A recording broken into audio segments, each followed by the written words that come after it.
ক্ষমতাচ্যুত শেখ হাসিনার সরকার বিরোধী দলের নেতাকর্মী সহ তার বিরুদ্ধে যারা কথা বলতো তাদের দমনের জন্য একটি বিশেষ গুমখানা তৈরি করেছিলেন, যার নাম আয়নাঘর।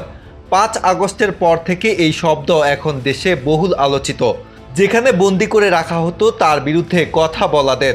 তাদের বিভিন্নভাবে নির্যাতন করারও অভিযোগ উঠেছে। ৮ আগস্ট অন্তর্বর্তী সরকার ক্ষমতা নেওয়ার পর আলোচিত বন্দিশালা আয়নাঘর নিয়ে গুম সংক্রান্ত একটি কমিশন গঠন করে কমিশন অব ইনকোয়ারি। এবার সেই কমিশন আয়নাঘর পরিদর্শন শেষে এক সংবাদ সম্মেলন করেছে। সেখানে ভুক্তভোগীদের বর্ণনার সঙ্গে মিল পাওয়া গেছে বলে জানিয়েছেন গুম সংক্রান্ত কমিশনের সভাপতি মইনুল ইসলাম চৌধুরী। বৃহস্পতিবার সকালে গুম সংক্রান্ত কমিশনের কার্যক্রম নিয়ে এক সংবাদ সম্মেলনে এই তথ্য জানান তিনি।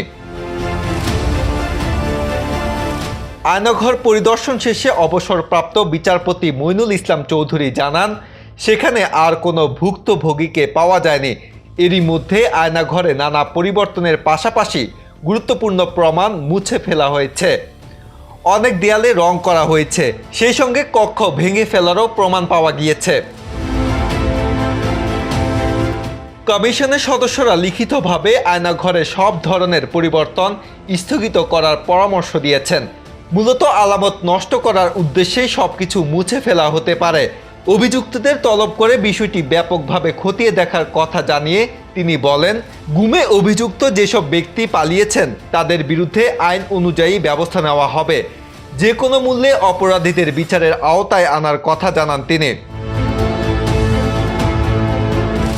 কমিশন অব ইনকোয়ারির সদস্য সাজ্জাদ হোসেন জানান, ইতোমধ্যে গুম সংক্রান্ত যে সকল বর্ণনা আমরা পেয়েছি, বাস্তবে আয়নাঘরে সেগুলো অনেকাংশে আগের মতো নেই।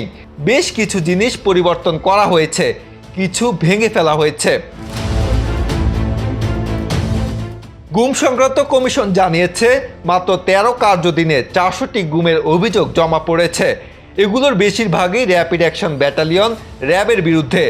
সেই সঙ্গে ডিবি, সিটিটিসি, ডিজিএফআই সহ আইন শৃঙ্খলা বাহিনীর বিরুদ্ধেও গুমের অভিযোগ রয়েছে। 2009 সালের 6 আগস্ট থেকে 2024 সালের 5 আগস্টের মধ্যে গুমের ঘটনাগুলো খতিয়ে দেখবে গুম সংক্রান্ত কমিশন অব ইনকোয়ারি। এরপর আগামী 10 অক্টোবরের মধ্যে তারা অন্তর্বর্তী সরকারের কাছে প্রতিবেদন জমা দিবে। সে অনুযায়ী পদক্ষেপ নেবে সরকার। আজহারুল ইসলাম, বাংলাদেশ প্রতিদিন।